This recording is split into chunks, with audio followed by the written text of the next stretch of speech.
को गंदा कहें, आप वकला को काली भेड़ें कहें, आप अदलिया को गंदा कहें, आप जो मर्जी करें, पुलिस को आप गालियां दें जितनी मर्जी, कोई परवाह नहीं। लेकिन वो कहते हैं कि ये आपकी रेड लाइन ये है कि आपने मिलिट्री एस्टेब्लिशमेंट या उनके फैसलों या उनके मफादात के खिलाफ नहीं जाना। मैं आपको एक चीज़ बताता हूं कि ये प्रॉब्लम ये है कि जो आदमी भी इस कॉल को तोड़ता है, एस्टेब्लिशमेंट अपनी पूरी ताकत लगा के उसकी दुश्मन बन जाती है। नवाज शरीफ साहब ने 2-4 दफ़ा ड्रामा किया कि मैं कॉल तोड़ने लगा हूं, तो इतने मियाँ नवाज शरीफ साहब को इन्होंने झटके दिए कि मियाँ साहब ने कहा नहीं जी मेरी तौबा, साड़ी सारियां दी तौबा, साढ़े पूरे टब्बर दी तौबा, जिन्हें बूट दोगे उन्हें पॉलिश कर देंगे। मियाँ साहब ने अपना पैंतरा ही बदल लिया। जुल्फ़िकार दी भुट्टो ने ये कॉल तोड़ा तो जुल्फ़िकार दी भुट्टो ने आखिर में जाके तोड़ा, सारी ज़िंदगी वो एस्टेब्लिशमेंट के साथ ही रहे, तो उनके साथ देखें क्या हुआ, फांसी पे चढ़ा दिया। जब बांग्लादेश के लोगों ने ये कॉल तोड़ा तो मुल्क ही तोड़ दिया इन्होंने। जब ये कॉल तोड़ा बेनज़ीर भुट्टो ने तो उस वक्त बेनज़ीर भुट्टो को कत्ल कर दिया गया। अब ये कॉल इमरान खान साहब ने तोड़ दिया और तकलीफ हो रही है। मैं चंद चीज़ें आपके सामने दूं, देखना ये कितना इंटरेस्टिंग है। डॉक्टर अमजद साहब हैं, डॉक्टर अमजद अली साहब, ये पाकिस्तान तहरीक इंसाफ के मेंबर सूबाई असम्बली हैं खैबर पख्तूनख्वा से, मालाकंड से। इन्होंने एक स्टेटमेंट दिया असम्बली में खड़े होकर। अब मुझे बताया ना किसी के पास जवाब है। डीजी आईएसपीआर की पूरी प्रेस कॉन्फ्रेंस घंटों वो बोलते रहे, वो 2 जुमलों में बांट के रख दी डॉक्टर अमजद अली ने। क्योंकि याद रखिएगा फौजी का काम सिर्फ लड़ाई करना होता है, बयानियां बनाना नहीं होता। वो बना ही नहीं सकता, उसका काम ही नहीं है बेचारे का। ना फौजी कारोबार कर सकता, कब्जा कर सकता, कारोबार नहीं कर सकता।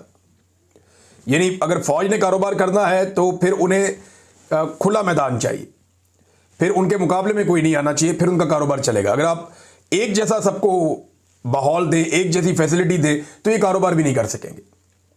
जहां मुकाबला आ जाएगा वहां फारिग हो जाएंगे। तो ये अब इसमें ना डॉक्टर अमजद अली साहब का बयान, उन्होंने कहा 3 घंटे में आपने खबरें चलवा दी और दावे कर दिए कि 3 घंटे में अफगानिस्तान की 36 चौकियों पर कब्जा कर लिया गया।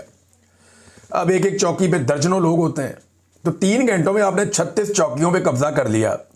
कौम ये जानना चाहती है कि 3 महीने में आप बाजोड़ से सिर्फ 500 दहशतगर्दों को क्यों नहीं निकाल सके भाई?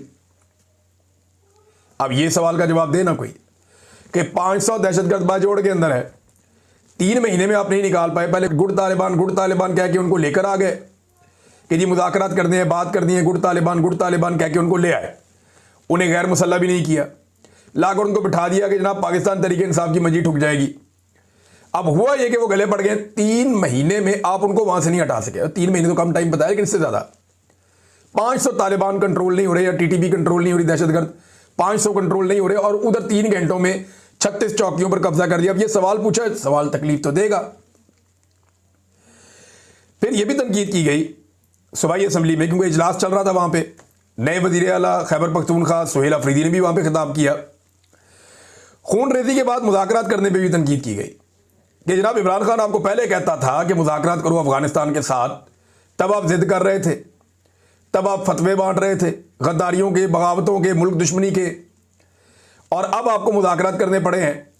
तो खून रेजी से बचने की कोशिश क्यों नहीं की? अगर आप इमरान खान की पहले बात मान लेते तो इतना खून ना बहता पाकिस्तानी जवानों का, और वहां पे जो अफगानिस्तान के अंदर लोग मारे गए उनका भी ना बहता। हत्ता कि इन हमलों के अंदर बहुत सारे पाकिस्तानी मजदूर जाँ बाक हो गए जो अफगानिस्तान में काम कर रहे थे। बमबारी हुई, वहां पे हमारे अपने मजदूर मारे गए, उनकी लाशें पाकिस्तान में आई हैं चमन बॉर्डर से। तो ये नादरीन, और हलाल अहमद ने वो लाशें जो है वो वसूल की थी। तो खून रेजी से पहले करना चाहिए था ना, इमरान खान की बात पहले मान लेते, पहले इन्होंने मानी नहीं।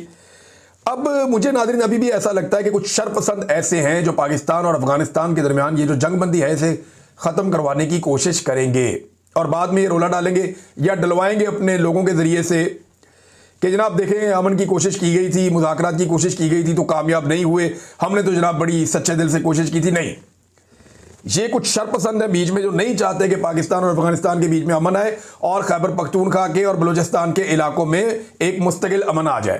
क्योंकि अगर अमन आ जाएगा तो इनका कारोबार बंद हो जाएगा, इनकी मोनोपोली खत्म हो जाएगी।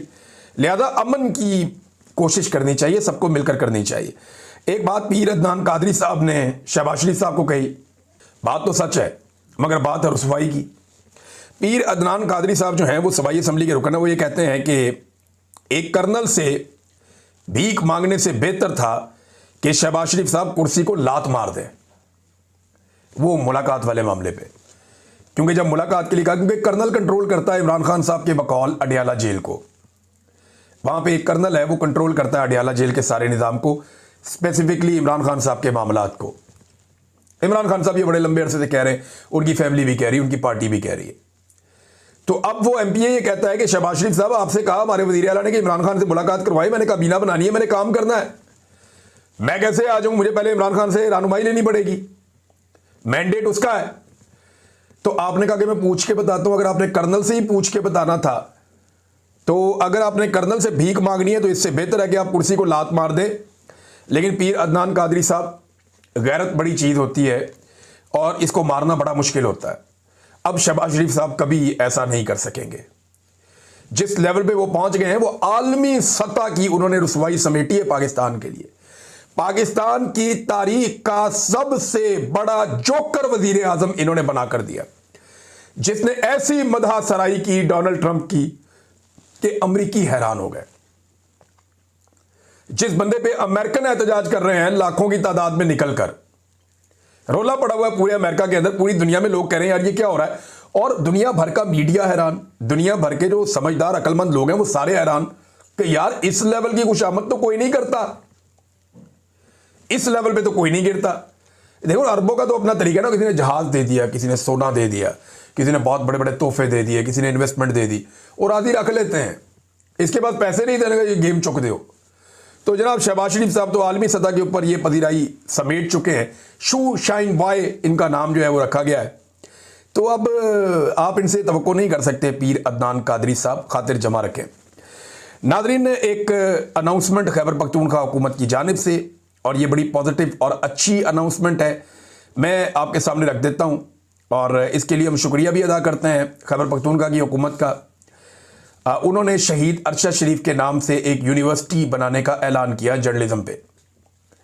हम उम्मीद करते हैं कि पहले भी इस तरह के ऐलानात सिर्फ हुए, लेकिन अमली इकदामात नहीं हुए, और अब हम उम्मीद करते हैं कि अमली इकदामात होंगे। सुहेल अफरीदी साहब की ज़ेर सदारत बाज़ाब्ता इजलास हुआ और 8 फरवरी इंतखाबात में अवामी मैंडेट के एहतराम के हवाले से भी उन्होंने एक बड़ा फैसला किया। उन्होंने कहा जो ब्यूरोक्रेट्स खड़े रहे और डट गए और उन्होंने नाइंसाफ़ी नहीं की और हकीकी रिजल्ट्स जारी किए, उन्हें रिवॉर्ड किया जाएगा, उन्हें शाबाश मिलनी चाहिए। क्योंकि देखिए जितने भी खैबर पख्तूनख्वा में वो ब्यूरोक्रेट थे ना, उनको खुट्टे लाइन लगा दिया गया। एस्टेब्लिशमेंट ने धांधली की पूरी कोशिश की। खैबर पख्तूनख्वा में कई ब्यूरोक्रेट भी डट गए, देखिए इससे ज़्यादा हम नहीं कर सकते, वन साइडेड वोट पड़ा है, क्या कर रहे हैं आप। जैसे वो एक डट गया था रावलपिंडी का कमिश्नर। तो थोड़ा चले पहले आपको ये खबर देने से पहले रावलपिंडी के कमिश्नर का मैंने कहा था आपको बताऊंगा, तो मैं आपको बता देता हूं, मेरे पास फर्स्ट हैंड इंफॉर्मेशन है। रावलपिंडी के कमिश्नर को सब पूछते हैं ना वो कहाँ है, वो कहाँ है, मैं बताता हूं कहाँ पे। रावलपिंडी का कमिश्नर रावलपिंडी में ही है। रावलपिंडी की एक सरकारी इमारत के अंदर है। उसके पास कोई टेलीफोन नहीं है, उसके पास दुनिया से राब्ते का कोई निज़ाम नहीं है।